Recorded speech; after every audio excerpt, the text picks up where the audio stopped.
චනුක. එතකොට පුතාගේ වයස කීයද? වයසයි පේන්නට වැඩි. එතකොට පුතාද මොනවද ඉදිරිපත් කරන්නේ අපිට? මොනවද තියෙන දක්ෂතා? දස්සතා තියෙනවා. හරි එහෙනම් කරලා පෙන්නන්න බෑ. එකයි.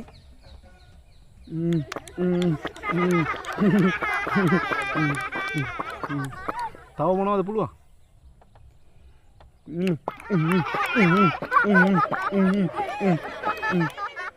තවත් මොනවද බලන්න පුතාට? සර් එන්න කුඩට. තව එකක් තියෙන එන්නකො. ඉන්නකෝ බලන්න.